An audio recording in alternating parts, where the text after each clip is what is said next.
जो परिणाम आए हैं इसकी उम्मीद कांग्रेस पार्टी को और हमारे इंडिया गठबंधन को शुरू से थी, क्योंकि हम जनता के बीच में थे।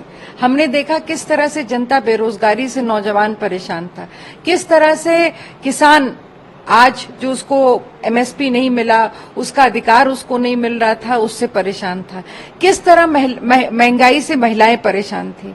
पूरा उत्तर प्रदेश और देश इन मुद्दों पर बेहाल था, पर भारतीय जनता पार्टी का अहंकार था कि वो केवल और केवल जात और धर्म की राजनीति में देश को उलझाना चाहते थे।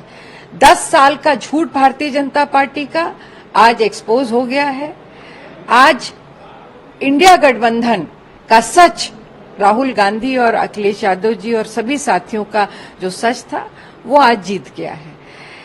सबसे दुर्भाग्य की बात क्या है कि आज जो इंडिया गठबंधन जिस मेहनत के साथ चुनाव लड़ रहा था, आज उत्तर प्रदेश में जिस तरह के आंकड़े आए हैं उसने स्पष्ट कर दिया कि भारतीय जनता पार्टी के झूठ पर बुलडोजर चल चुका है।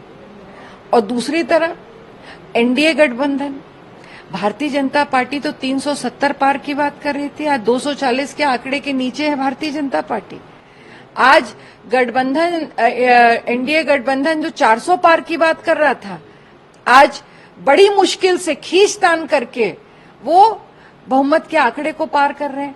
ये भारतीय जनता पार्टी की नैतिक हार है, और भारतीय जनता पार्टी की नहीं, ये प्रधानमंत्री नरेंद्र मोदी की नैतिक हार है।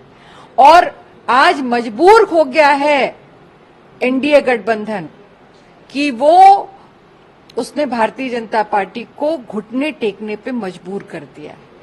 आज भारतीय जनता पार्टी अपने गठबंधन के साथियों के सामने घुटने टेककर, हाथ फैलाकर अपनी सरकार को बचाने की भीख मांग रही है। ये सबसे बड़ी जीत है इंडिया गठबंधन की, इस देश के लोकतंत्र को और संविधान को बचाने के लिए। इसमें आज तो उत्तर प्रदेश की जनता ने अपना मैंडेट दे दिया।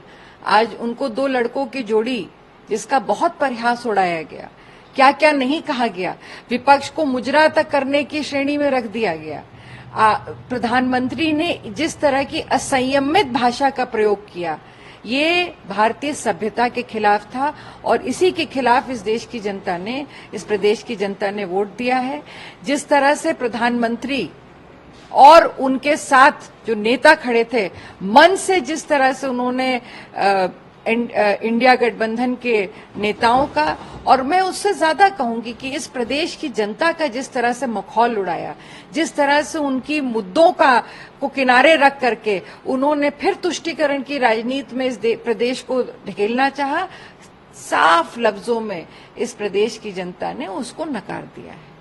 5 साल के लिए प्रधानमंत्री मोदी जी के बारे में मैं उससे पहले एक बात जरूर कहूंगी कि आज अमेठी की सीट से ज्यादा इम्पोर्टेंट बनारस की सीट है। बनारस की सीट में कितना दुखद है कि प्रधानमंत्री जी 2 राउंड की काउंटिंग में 5000 वोट से पीछे चल रहे थे, और अभी भी मैं नहीं जानती कि उन्होंने 1 लाख का आंकड़ा पार किया कि नहीं किया। पर उसी तरफ हमारे नेता राहुल गांधी जी, जो वायनाड और रायबरेली 2 सीटों से लड़ रहे थे, वो लाखों वोटों से आगे चल रहे हैं और लगातार उन्होंने बढ़त बना रखी है। और प्रधानमंत्री जी किसी तरह से जीतने के लिए प्रयास कर रहे हैं। तो ये बहुत बड़ा एक सच है जो प्रधानमंत्री मोदी जी को, जिसको स्वीकार लेना चाहिए। और दूसरी तरफ अमेठी की जहां तक बात है, अमेठी की जीत के लिए हम शुरू से आश्वस्त हैं। अमेठी की जीत इसलिए हमारे लिए मैं आश्वस्त थी क्योंकि जिस तरह से अमेठी की जनता को लगातार वहां की सांसद स्मृति ईरानी जी ने ठगा था, छला था, झूठ बोला था, वो सच सामने आना था। और केएल शर्मा जी गांधी परिवार के सदस्य की तरह हैं, कांग्रेस के एक ईमानदार मजबूत कार्यकर्ता हैं। उन्होंने स्मृति ईरानी जी के सामने खड़े होकर उनको चैलेंज किया और वो चुनाव जीत गए और बड़ी बहुमत से जीते। तो आभार है अमेठी की जनता को, रायबरेली की जनता को। एक आखिरी सवाल है, क्योंकि राहुल गांधी जी दोनों सीटों से जीत गए हैं, क्या लगता है कि वो यूपी में या वायनाड में? ये निर्णय राहुल गांधी जी स्वयं लेंगे। ये उनका निर्णय स्वयं का होना चाहिए, पर जो भी वो निर्णय लेंगे वो सभी के लिए, सबके इंटरेस्ट में सभी को स्वीकार्य भी होगा।